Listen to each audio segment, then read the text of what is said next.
हाँ तो गाइस आज हम एक्सप्लेन करने वाले हैं Aquaman and the lost kingdom. ये एक्वामैन मूवी का सेकंड पार्ट है और इसका फर्स्ट पार्ट आया था 2018 में। तो चलो फिर बिना किसी देरी के वीडियो को स्टार्ट करते हैं। मूवी के स्टार्टिंग में हमको अटलांटिक में दिखाया जाता है जहाँ का राजा किंग आर्थर बन चुका है। अब ये समुद्र वाली दुनिया के साथ साथ अपने घर को भी अच्छी तरीके से संभालता है क्योंकि अब इसकी शादी मेरा से हो चुकी है और इनका एक नन्हा सा बच्चा भी है। अब यहाँ पर आर्थर को एटलांटियन वाला काम थोड़ा बोरिंग फील करवाता है क्योंकि अब आर्थर को धरती पर रहना काफी ज्यादा पसंद आ रहा है। उसका बेटा जो इतनी जल्दी मछलियों से बात करना भी सीख चुका है। फिर हम इस मूवी के विलन को देखते हैं जो होता है ब्लैक मैंटा। जैसा कि हम सबको पता है कि एक्वामैन पार्ट 1 के अंदर ब्लैक मैंटा के फादर की मौत हो गई थी और वो अपने फादर की मौत का जिम्मेदार आर्थर को मानता है। इसलिए इस मूवी में ब्लैक मैंटा आर्थर से किसी तरह बदला लेना चाहता है और वो उससे बदला लेने के लिए कुछ भी करने के लिए तैयार है। और यहीं पर ही वो अपने सूट को तैयार कर रहा होता है ताकि वो जल्द से जल्द आर्थर और उसकी फैमिली को मार सके। फिर हमें अगले सीन में एक साइंटिस्ट को दिखाया जाता है जिसका नाम होता है स्टीफन सेन, जो कि अटलांटिस पर रिसर्च कर रहा होता है। उसका मानना है कि अटलांटिस में एक ऐसी दुनिया जिसके बारे में किसी को नहीं पता। जब ये यहाँ पर रिसर्च कर रहे होते हैं तो यहाँ पर कुछ हलचल होने लगती है और उस हलचल की वजह से स्टीफन और उसका साथी दोनों दरार के अंदर गिर जाते हैं। फिर उनके पास में एक मॉन्स्टर आता है और स्टीफन के साथी को मार देता है। स्टीफन तुरंत ही इसके बारे में अपने दूसरे साथियों को सिग्नल भेज देता है और उस सिग्नल को देखकर ब्लैक मैंटा भी वहीं पर आ जाता है और अपने आदमियों के साथ आगे की ओर बढ़ने लगता है। धीरे धीरे वो बर्फ के निचले हिस्से की ओर जाने लगते हैं। तब ब्लैक मैंटा को वहाँ पर एक टूटा हुआ त्रिशूल मिलता है और उसे उठाकर वो जैसे ही जोड़ता है तो उसका मालिक उसे कॉर्डेक्स नजर आता है, जो ब्लैक मैंटा की मेमोरीज में आकर कहता है कि तुम्हारे इस त्रिशूल को बिल्ड करने के बाद में तुम और भी ज्यादा पावरफुल बन जाओगे और अपने दुश्मन एक्वामैन से बदला लेने के साथ साथ वो सब कुछ तुम कर पाओगे जो तुम चाहते हो। इसके बाद में हमें पता चलता है कि दुनिया की सिचुएशन काफी ज्यादा खराब होती जा रही है। चारों ओर ग्लोबल वार्मिंग बढ़ता जा रहा है जिसकी वजह से सुनामी और फ्लड्स आते रहते हैं और इस सब का इफेक्ट ओशन के अंदर भी पड़ रहा है। इसलिए इस सभी चीजों को रोकने के लिए यहाँ पर ओशन वालों ने एक मीटिंग रखी है। यहाँ पर आर्थर कहता है कि हमें धरती वालों के साथ मिलकर इस प्रॉब्लम को सॉल्व करना चाहिए और साथ ही धरती वाले भी हमारी टेक्नोलॉजी के साथ आगे बढ़ सके और फ्यूचर में आने वाली समस्याओं का सामना हम साथ मिलकर कर पाए। इस बात को सुनकर वहाँ के काउंसिल मेंबर मना कर देते हैं और कहते हैं कि हमारे टेक्नोलॉजी शेयर करने से आगे खतरा ही बढ़ सकता है। इसके अगले सीन में हम ब्लैक मैंटा को देखते हैं जिसका सूट बनकर अब तैयार हो चुका है और यहाँ पर वो प्लानिंग करता है कि वो किसी तरह अटलांटिक में घुसकर ओरिक एल्कम को चुरा ले। ओरिक एल्कम एक ऐसा सब्सटेंस है जो एक फ्यूल की तरह वर्क करता है। ओरिक एल्कम को लेने के लिए ब्लैक मैंटा अपनी फौज के साथ अटलांटिक में घुस जाता है। जैसे ही वो वहाँ पर हमला करता है तो उस हमले को देखकर वहाँ पर मेरा आ जाती है। मेरा उसे काफी रोकने की कोशिश भी करती है लेकिन यहाँ पर ब्लैक मैंटा अपने सूट को पहनकर काफी ज्यादा पावरफुल हो चुका था और जैसे ही मेरा उसके पास में जाती है तो उस पर वो अटैक कर देता है। उस अटैक से मेरा यहाँ पर बेहोश हो जाती है। अब यहाँ पर ब्लैक मैंटा मेरा के ऊपर कोई और हमला कर पाता उससे पहले वहाँ पर आर्थर आ जाता है, जिसके बाद ब्लैक मैंटा और आर्थर के बीच में लड़ाई होने लगती है। ब्लैक मैंटा को उसकी टीम सिग्नल भेजकर बुला लेती है। आर्थर उसका पीछा करते करते जैसे उनकी शिप के पास पहुंचता है तो ब्लैक मैंटा की टीम उस पर हमला करके उसे गिरा देती है। ब्लैक मैंटा के यहाँ से निकलने के बाद हम मेरा को देखते हैं जो काफी घायल हो चुकी है। एक्वामैन की माँ एक्वामैन से कहती है कि अगर ब्लैक मैंटा यहाँ पर ओरिक एल्कम लेने के लिए आया था तो ये सभी के लिए बहुत ही खतरनाक साबित हो सकता है। यहाँ पर एक्वामैन कहता है कि मुझे मेरे छोटे भाई ऑर्म की मदद चाहिए क्योंकि वो ओरिक एल्कम और इन सभी चीजों के बारे में मुझसे ज्यादा जानता है। तभी यहाँ पर एक्वामैन की माँ कहती है कि ऑर्म अभी फिशरमैन किंगडम की जेल के अंदर है और उसे वहां से निकालना एकदम नामुमकिन है। उसे पीने के लिए बस इतना ही पानी देते हैं ताकि वो किसी तरह जीवित रह सके। एक्वामैन यहाँ पर डिसाइड करता है कि वो ऑर्म को जेल से निकालने के लिए वहां पर जाएगा और वहां पर जाने से पहले उसे कुछ खास गैजेट्स दिए जाते हैं। बड़ी मुश्किलों के साथ में वो वहां पर पहुंच जाता है। ऑक्टोपस जो उनकी बाहर निकलने में काफी मदद भी करता है। वो दोनों वहां से बाहर निकलने के लिए उनके ही दो मॉन्स्टर्स को लेकर वहां से चल देते हैं। आगे जाकर वो मॉन्स्टर्स होल करने लगते हैं जिससे वो दोनों बाहर निकल आते हैं, लेकिन तभी उनका पीछा करते करते फिशरमैन किंगडम के गार्ड वहीं पर आ जाते हैं। एक्वामैन उसे जल्द से जल्द पानी के अंदर जाने के लिए कहता है क्योंकि उसका शरीर खाना न मिलने की वजह से बहुत ही कमजोर हो चुका था। लेकिन जैसे ही ऑर्म की बॉडी से ओशन का पानी टच होता है तो उसकी पावर्स पहले जैसी हो जाती है, जिससे ऑर्म अकेला ही सभी गार्ड्स को फीड देता है और दोनों भाई वहां से निकल जाते हैं। जाते टाइम वो दोनों एक दूसरे को अपनी लाइफ के बारे में बताते हैं। आर्थर कहता है कि मैं अटलांटिस का राजा बनकर अब थक चुका हूँ और ये मुझे अब राजा बनना बिल्कुल भी पसंद नहीं आ रहा। ऑर्म कहता है कि तुम्हें हमारे पिता ने राजा बनाया फिर भी तुम्हें ये गद्दी की परवाह नहीं। इन सारी बातों के बाद में दोनों भाई किंग फिश के पास में जाते हैं और उससे ब्लैक मैंटा के बारे में पूछते हैं, लेकिन वो उन्हें कुछ भी नहीं बताता। तभी आर्थर कहता है कि लातों के भूत बातों से नहीं मानते और वैसे भी मैंने काफी टाइम से किसी की धुलाई नहीं की है। तभी ये दोनों किंग फिश के आदमियों पर टूट पड़ते हैं। किंग फिश को इतना मजबूर कर देते हैं कि उसे बताना ही पड़ता है। कहता है कि ब्लैक मैंटा पैसिफिक वोल्केनिक आइलैंड पर मिलेगा जो कि साउथ दिशा में है। उसकी बात को मानकर वो दोनों भाई सीधा वोल्केनिक आइलैंड पर चले जाते हैं। वहाँ पर आर्थर ऑर्म को खाने के लिए कॉकरोच देता है। ऑर्म जब उसे खाता है तो उसे काफी ज्यादा स्वादिष्ट लगता है। आगे जाने के बाद में जब उस आइलैंड को देखते हैं तो उसकी पूरी दिशा ही बदल चुकी थी। ओरिक एल्कम को जलाने के बाद में यहाँ पर सभी चीजों का साइज एकदम बड़ा हो गया था जो कि प्रकृति के लिए एक बहुत बड़ा खतरा है। तभी कुछ कीड़े एक चूहे के ऊपर से निकलकर इनके पीछे लग जाते हैं। ये दोनों जब भागते हैं तो आर्थर कहता है कि क्या तुम्हें भागना नहीं आता, मेरी तरह हाथों को हिलाओ और भागो। तभी ऑर्म आर्थर से भी तेज भागने लगता है। आगे जाने के बाद में इनके सामने एक बड़ी सी खाई होती है। ऑर्म कहता है कि हमें उन्हें उछलते हुए राक्षसों से बचने के लिए इस खाई में कूदना ही होगा। फिर आर्थर अपना दिमाग लगाकर एक मूर्ति पर जोर से मारता है, लेकिन वो खुद ही उससे टकरा कर नीचे आके गिरता है। तभी ऑर्म देखता है तो वो मूर्ति धीरे धीरे गिरने लगती है और उनके लिए एक रास्ता बन जाता है। उस पर चढ़कर वो दूसरी तरफ चले जाते हैं और उसे वहाँ से ढकेलने लगते हैं। मूर्ति के ढकेलने के बाद में भी एक उन पर हमला कर देता है तो आर्थर उसे एक पंच में ही ढेर कर देता है। अगले सीन में हम स्टीफन को देखते हैं जो इस टाइम ब्लैक मैंटा की लोकेशन पर होता है। यहीं पर स्टीफन उस टूटे हुए त्रिशूल को जोड़ने की कोशिश करता है और उस टूटे हुए त्रिशूल को जैसे ही वो कनेक्ट करता है तो कॉर्डेक्स उसके माइंड को तुरंत ही इन्फ्लुएंस करने लग जाता है और उसे गलत काम करने के लिए बहकाने लगता है कि तुम्हें काफी सारी पावर्स मिलेगी और तुम इस दुनिया पर राज करोगे। लेकिन तभी वहाँ पर ब्लैक मैंटा आ जाता है और उसके हाथ से वो त्रिशूल को छीन लेता है और उससे कहता है कि स्टीफन तुम जानना चाहते थे ना मेरा मकसद क्या है। मेरा मकसद है आर्थर और उसके परिवार को मौत के घाट उतारना और इसके लिए मैं कुछ भी कर सकता हूँ, जैसे शैतान से भी हाथ मिलाना। इसके बाद हम देखते हैं कि ब्लैक मैंटा की इस जगह को ढूंढते ढूंढते आर्थर एंड ऑर्म यहाँ पर आ जाते हैं। ब्लैक मैंटा के आदमियों को पीटते हुए यहाँ पर उन्हें पता चलता है कि ओरिकेलकम को जला जलाकर ये लोग पर्यावरण को दूषित कर रहे हैं, जो कि सभी के लिए बहुत ही खतरनाक साबित होने वाला है। तभी इनके सामने स्टीफन आता है और वो अपने आप को सिलेंडर करता हुआ बोलता है कि ये सब करने में मेरा कोई भी हाथ नहीं है और ये सब ब्लैक मैंटा का किया धरा है। मैं तो एक साइंटिस्ट हूँ जो दुनिया में ज्ञान फैलाकर अपनी थोड़ी इज्जत बनवाना चाहता है। ब्लैक मैंटा मुझसे जबरदस्ती करवा रहा है और यहाँ से जाने भी नहीं दे रहा। आर्थर कहता है कि हम तुम्हें यहाँ से बचा लेंगे और अपने साथ ले जाएंगे। तो स्टीफन ब्लैक मैंटा के बारे में बताता हुआ कहता है कि उसे इतनी सारी पावर्स ब्लैक ट्राइडेंट के जरिए मिली है। लेकिन तभी यहाँ पर स्टिंगरे इनके ऊपर हमला कर देती है। इसके बाद इनके बीच में खतरनाक फाइट स्टार्ट हो जाती है। स्टिंगरे ऑर्म को मारने वाली होती है, तभी उसे एक्वामैन आके बचा लेता है और फिर दोनों भाई मिलकर स्टिंगरे के मशीनी राक्षस को गिरा देते हैं। लेकिन तभी वहाँ पर ब्लैक मैंटा आकर उन पर हमला कर देता है और ब्लैक मैंटा की पावर को कम आंकते हुए उस पर हमला करने के लिए जाता है तो ब्लैक मैंटा उसे एक ही पंच में ढेर कर देता है। काफी देर तक इन तीनों के बीच में फाइट चलती रहती है और इसी बीच ऑर्म उस ब्लैक ट्राइडेंट को पकड़ लेता है, जिसकी वजह से कॉर्डेक्स की असली कहानी उसके माइंड के अंदर चलने लगती है। लेकिन तभी ब्लैक मैंटा अपने लेजर लाइट से ऑर्म पर हमला कर देता है और वो जैसे ही ऑर्म को मारने वाला होता है तो राजा नेरेस अपनी आर्मी के साथ वहाँ पर हमला कर देता है, जिससे वो वोल्केनो धीरे धीरे ढहता जाता है। ब्लैक मैंटा के साथ ही वहाँ से एक शिप लेकर जाने लगते हैं तो एक्वामैन उन्हें रोकने के लिए लाख कोशिश करता है, लेकिन वो उन्हें रोक नहीं पाता। इसी रोकने की कोशिश में एक्वामैन एक बड़ी सी चट्टान के नीचे आ जाता है और वो वहाँ से निकल नहीं पाता। तभी मेरा वहाँ पर आ जाती है और एक्वामैन को उस चट्टान के नीचे से निकाल कर बाहर ले आती है और मैं कहता है कि जब मैंने उस ब्लैक ट्राइडेंट को छुआ तो मुझे बहुत कुछ दिखाई दिया और वो ब्लैक ट्राइडेंट की कहानी बताते हुए कहता है कि ब्लैक ट्राइडेंट को एटलान के सगे भाई कॉर्डेक्स ने अपनी काली शक्तियों से बनाया था। वो 7वें साम्राज्य निकरस का राजा था। जब राजा एटलान ने कॉर्डेक्स से इस ओरिकेलकम की तबाही को रोकने के लिए कहा, लेकिन कॉर्डेक्स ने ब्लैक ट्राइडेंट के जरिए खुद को और अपने लोगों को राक्षसों में बदल दिया और साथ ही एटलान के खिलाफ एक भयंकर युद्ध की शुरुआत कर दी। लेकिन राजा एटलान ने ब्लैक ट्राइडेंट को तोड़कर कॉर्डेक्स और उसकी सेना को बर्फों में दफना दिया, वो भी अपनी खून की जादुई बंदिश लगाकर, जिससे वो कभी बाहर न निकल सके और ऐसी तबाही फिर से न कर सके। लेकिन ब्लैक मैंटा वहाँ पर पहुँच गया। तभी मेरा कहती है कि वो कभी कॉर्डेक्स को जिंदा नहीं कर सकता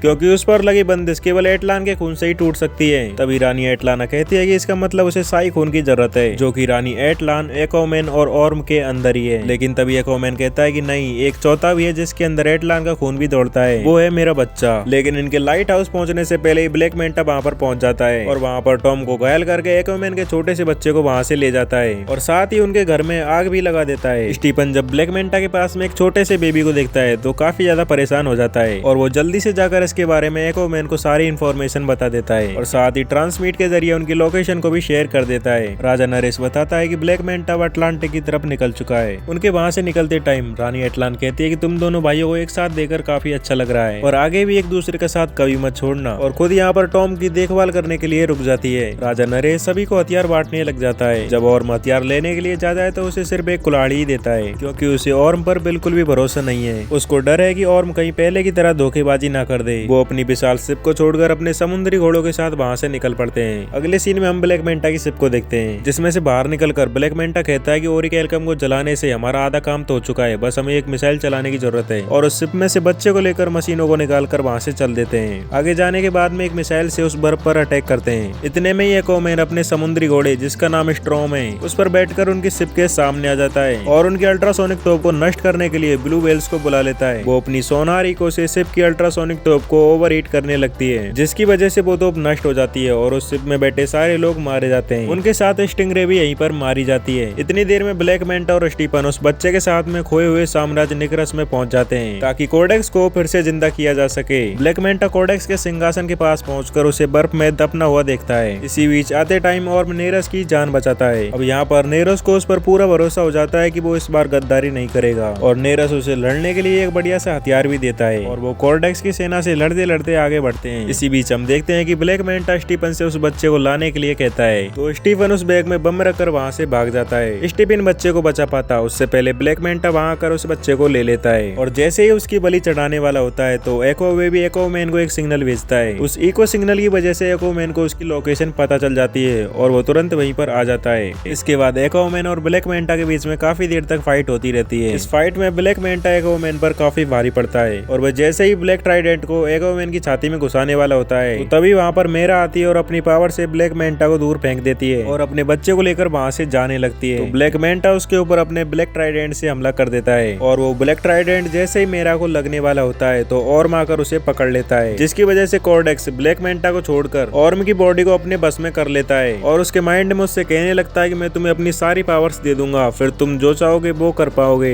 इस बार ब्लैक मैंटा जैसे ही एक्वामैन पर हमला करने के लिए जाता है तो एक्वामैन उसे एक बार में ही ढेर कर देता है क्योंकि उसके अंदर की कॉर्डेक्स की पावर अब ऑर्म के अंदर आ चुकी है। ऑर्म कॉर्डेक्स के बस में होने के कारण एक्वामैन पर हमला कर देता है एंड उससे फाइट करके उसका खून निकाल देता है और उस खून की बंदिश की टूटने की वजह से कॉर्डेक्स बाहर आने लगता है। लेकिन तभी एक्वामैन भी ब्लैक ट्राइडेंट को पकड़ लेता है तो कॉर्डेक्स उनके दिमाग और उनकी भावनाओं के बीच में खेलने लगता है और उन्हें तरह तरह के लालच और सपने दिखाता है। इसी बीच एक्वामैन अपने छोटे भाई से कहता है कि हम जब मिले थे तो हमने एक वादा किया था, मैं तुम्हें कभी अकेला नहीं छोड़ूंगा और हमेशा तुम्हारा साथ निभाऊंगा और उससे इस ट्राइडेंट को छोड़ने के लिए कहता है। तभी ऑर्म इसको छोड़ देता है और फिर हम देखते हैं कि कॉर्डेक्स यहाँ पर अब पूरी तरीके से आजाद हो चुका है। एक्वामैन उसका ट्राइडेंट उसकी तरफ फेंक के मारता है तो कॉर्डेक्स उसे पकड़ लेता है। तभी ऑर्म बिना किसी देरी करे एक्वामैन को उसका ट्राइडेंट दे देता है। एक्वामैन अपने ट्राइडेंट को कॉर्डेक्स की तरफ फेंक कर मारता है, जिससे एक्वामैन का ट्राइडेंट ब्लैक ट्राइडेंट को चीरता हुआ उसके शरीर में जाकर घुसता है और कॉर्डेक्स ब्लैक ट्राइडेंट के साथ यहीं पर मर जाता है। एंड कॉर्डेक्स के मरने की वजह से उसका साम्राज्य धीरे धीरे तबाह होने लगता है। एक्वामैन के यहाँ से जाते टाइम उसकी नजर ब्लैक मैंटा पर पड़ती है जो कि खतरे में होता है। फिर एक्वामैन उसे खाई में गिरने से बचाने के लिए अपना हाथ आगे बढ़ाता है, लेकिन यहाँ पर ब्लैक मैंटा उसकी मदद लेने से यहाँ पर मना कर देता है और खुद ही अपना हाथ छोड़कर खाई में नीचे गिर जाता है। कॉर्डेक्स के साम्राज्य निक्रस के टूटने से पहले सभी लोग वहाँ से बाहर निकलने लगते हैं। राजा नेरेस ब्लैक मैंटा की मशीन को लेकर मेरा और स्टीफन को बचा लेता है। दूसरी तरफ एक्वामैन को लेने के लिए उसका समुद्री घोड़ा स्टॉर्म वहाँ पर आ जाता है। वो ऑर्म और एक्वामैन को तेज रफ्तार में वहाँ से बचाकर ले जाता है। इस मुसीबत के चले जाने से ये लोग काफी खुश होते हैं। मेरा एक्वा बेबी को बचाने के लिए स्टीफन को थैंक्स बोलती है और यहीं पर एक्वामैन ऑर्म से कहता है कि तुम्हें कुछ टाइम के लिए कहीं पर छुप जाना चाहिए एंड हम सभी से कह देंगे कि तुम इस जंग में शहीद हो गए। तभी ऑर्म कहता है कि मेरे भाई तुम इतने भी बुरे बादशाह नहीं हो, एटलांटियस खुदकिस्मत है कि उन्हें तुम जैसा बादशाह मिला, और इतना कहकर वहाँ से चला जाता है। इसके बाद हम देखते हैं कि एक्वामैन अपने साम्राज्य को यूनाइटेड नेशन के सामने ले आता है। समुद्र से एक बड़ी सी शिप निकलते हुए देखकर वहाँ के लोगों के मुंह खुले के खुले रह जाते हैं। एक्वामैन दुनिया के सामने जाता है और सभी से कहता है कि हम साथ मिलकर रहेंगे। एटलांटियस अपनी साइंस और टेक्नोलॉजी के जरिए आपकी पूरी मदद करेगा। इस समुद्री और धरती के मेल भाव से पूरी दुनिया में एक तरक्की की सुनामी आएगी, जिससे हम पर्यावरण और आने वाले भविष्य को अच्छा बना पाएंगे। ये सब सुनकर स्टीफन काफी खुश हो जाता है क्योंकि वो हमेशा से यही चाहता था। हम आर्थर को देखते हैं जो अपने परिवार के साथ फिर से पानी के अंदर और बाहर रहने लगता है और एक दूसरे के साथ काफी खुशी से रहते हैं। फिर हम मूवी के पोस्ट क्रेडिट सीन में देखते हैं जहाँ पर ऑर्म इंसानी खाना खा रहा होता है। जब उसे टेबल पर एक कॉकरोच दिखता है तो वो उसे भी खा लेता है क्योंकि पिछली बार एक्वामैन के देने पर ये उसे काफी टेस्टी लगा था। इसी के साथ इस मूवी का एंड यहीं पर हो जाता है। आई होप कि आपको एक्सप्लेनेशन अच्छा लगा होगा। अब आप कमेंट करके बताओ कि आपको Aquaman and the lost kingdom movie कैसी लगी और आपको इस मूवी में सबसे बेस्ट सीन कौन सा लगा। ऐसी अमेजिंग वीडियो देखने के लिए चैनल को सब्सक्राइब करें और अपने दोस्तों के साथ जरूर शेयर करें। तब तक मिलते हैं नेक्स्ट वीडियो में। Good bye.